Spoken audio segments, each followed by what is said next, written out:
7 teens on a training course crossing a river in remote Alaska when they come face to face with a mama grizzly. The bear charges. 4 of the teens are mauled, 2 critically. All of the teens are expected to recover, but attacks like this one on Saturday can overshadow the reclusive and even peaceful nature of most bears, including one extremely rare species that ABC's David Wright meets in tonight's encore trip into the wild. The Great Bear Rainforest is not an easy place to get to. We traveled by float plane. There are no roads here, no landing strips, except for the flat stretches of water along the fjord. What brought us to this remote corner of Canada is the Sprit bear. Black bears with white fur because of a genetic variation.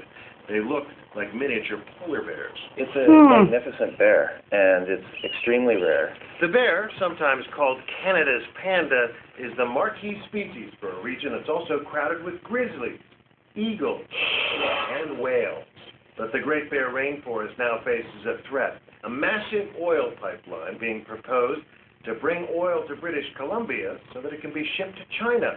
The idea of an oil spill in a place like this would destroy it forever. The naturalists who have long fought to protect this place have called in the cavalry, some of the top nature photographers in the world, using their cameras for a cause.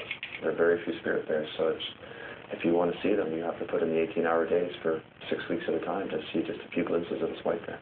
We found that out the hard way. They seem right now a little bit shy. Our guide, Marvin Robinson, a tracker for the Gitgat Nation, native to this region. What you got? Here's some white hair. A single wisp of hair in the forest. See that white hair there? Yeah. So that's from a spirit bear. Left behind when the bear clawed his signature onto the trunk as a warning to other bears to keep away. So you can see here 1, 2, 3, 4, 5 claw marks.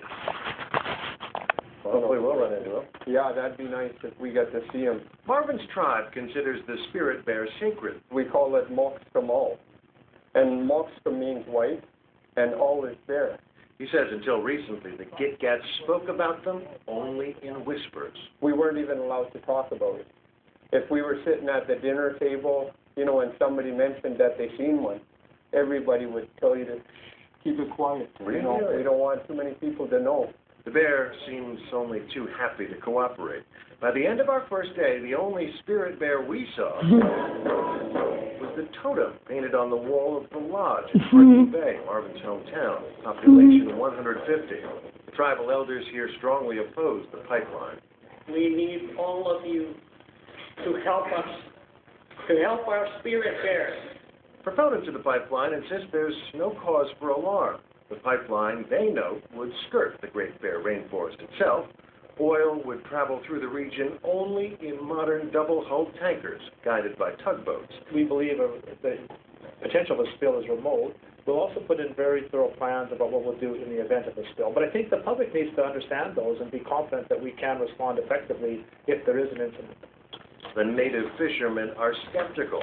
This is my bread and butter right here. Worried any future oil spill here could destroy their way of life. Day 2 of our hunt for the spirit bear involved a strenuous hike into an even more remote patch of woods. It's certainly a bit more off the beaten path. The moss here is so thick and soft, you could use it as a pillow. The place so quiet. The only sound, aside from the rapids, comes from the salmon swimming upstream and the ravens flapping their wings overhead. Hiking in, we saw plenty of evidence that the bears were recently here. Fresh salmon killed on the rocks of the river, and in the woods, fresh bear droppings. I guess that answers that question. Using a giant log as a blind, we hid quietly by the side of the river. Almost immediately, a white form emerged from the woods. A lone wolf, surprised to see any humans at all here. Black bears came too, one by one, just a few feet away, aware of us, but not too curious. And we waited, and waited, and waited in the forest until the light was fading. Then, disappointed, we trudged out.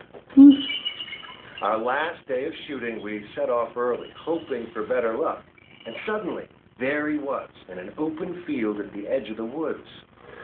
We've been at this for 3 days now, and this is our first glimpse of the spirit bear. It's just amazing. These white bears are rarer than panda bears. No more than 500 of them on Earth, and the only place in the world you can see them is right here. You feel like you've seen a ghost, and then the way it is, so seamlessly slip back into the forest and they're gone again, and it's just so amazing. The pictures, after all, are what this expedition is all about. Raising awareness of a place off limits to most humans, one of the last truly wild places on Earth. We can show the world what's really at stake here. Canada's panda is now poised to become the next environmental superstar. I'm David Wright for Nightline in the Great Bear Rainforest.